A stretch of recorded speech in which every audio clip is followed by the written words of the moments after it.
I cannot believe this just happened while I was on jury service. So we all remember this hilarious time in court from the Johnny Depp Amber Heard trial. You didn't know what could cause damage to Mr. Depp's hand while you were there on March 8th, correct? Dr. Kipper told me he'd sustained an injury on one of his fingers. Objection, hearsay. Wait, you asked the question. Okay. I remember watching it thinking, oh my God, is this guy for real? This is seriously a lawyer. This never happens in court.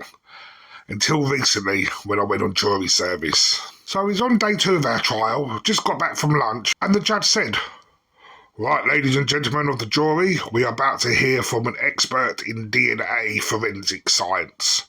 Now, an expert of the court is the only person who can give opinion based on information they see. Any other person in court must give evidence to the fact where an expert can give their opinion. Over to the prosecutor. So they load up the Zoom and the expert comes up on the screen. And then the prosecutor stands up and this is what they say. Good afternoon, are you an expert? And then that was it. All of us on the jury just burst out laughing. And even the judge just went, hang on, an expert in what? And I just explained to the court that we was about to hear from an expert, and it's down to me to decide if this person is an expert, not you. And then the prosecutor just went, sorry, judge, and then just carried on with her questioning. We as a jury just didn't know where to look. But you know when you're sitting there thinking, this ain't TV, this is real life. This just happened in the courtroom.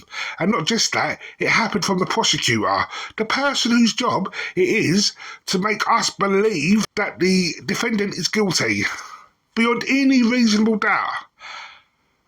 And they call in an expert as their witness, and then they try and discredit their own witness. It was just a crazy scene, and yeah, definitely something I'm going to remember. Well, have you been on jury service and have you got any funny stories from the courtroom? If you do, please let us know in the comments. Remember, hit that like and subscribe, and we'll see you in the next one.